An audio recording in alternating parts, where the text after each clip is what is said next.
at det ikke er et spørgsmål om ikke at have lyst til at leve. Fordi det har jeg. Og jeg synes, der er så mange ting, jeg stadigvæk kan opleve. Jeg har mine børn og alt muligt. Og jeg har det ikke sådan, at jeg tror, at mine børn vil være bedre for uden mig, og resten af verden for den sags skyld også vil have det bedre uden mig.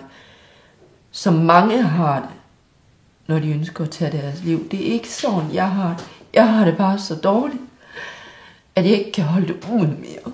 Så sætter de en læge på mig,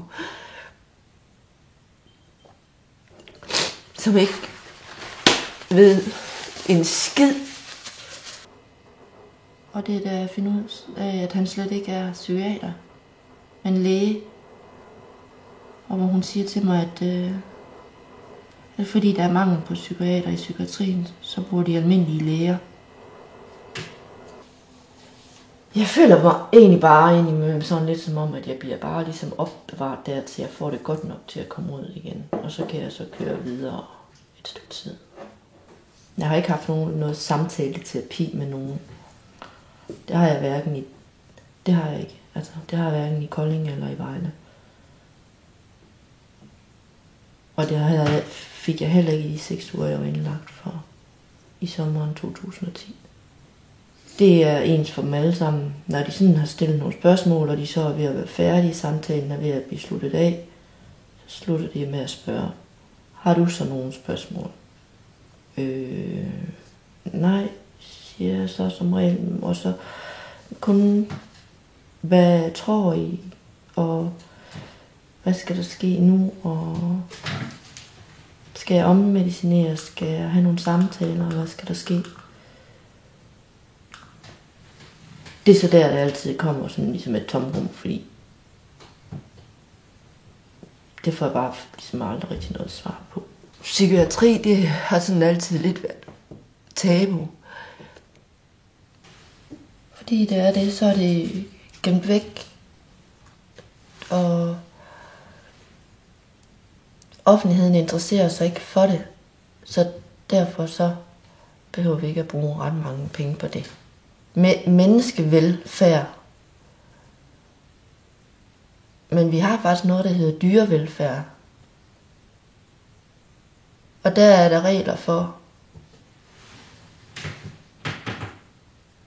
hvor mange høns der må være i et bur, og hvor mange timer de må blive kørt, selvom at det egentlig kun er hen til et slagteri for at blive aflivet. Dem bliver der kæret mere om, kan man i hvert fald godt føle.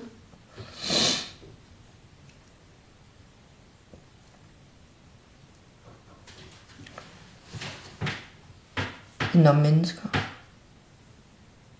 Det synes jeg er lidt tankevækkende. Og jeg tror på, at jeg ikke er den eneste. At hvis det kom frem, nogle af deres historier, om de er døde eller levende,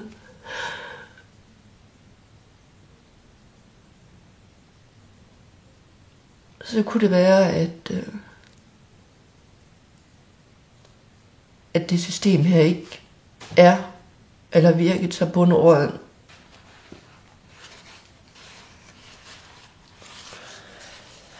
Hvis nogen af dem, der arbejder sådan et sted, læger, psykiater, sygeplejersker, social- og sundhedsassistenter og plejere og hvad ellers de er, hvis de bare vidste, kunne mærke bare lidt af, hvor meget det betyder at blive hørt og blive forstået. Hvis de kunne mærke, hvor stor en forskel det gør, hvordan de tiltaler en, og om de gør de ting, de siger, om de får styr på de ting, de siger, om de henter de ting, de siger, om de får tingene til at ske eller ej, så vil de gøre hver evig eneste gang. Og de vil ikke miste en eneste gang.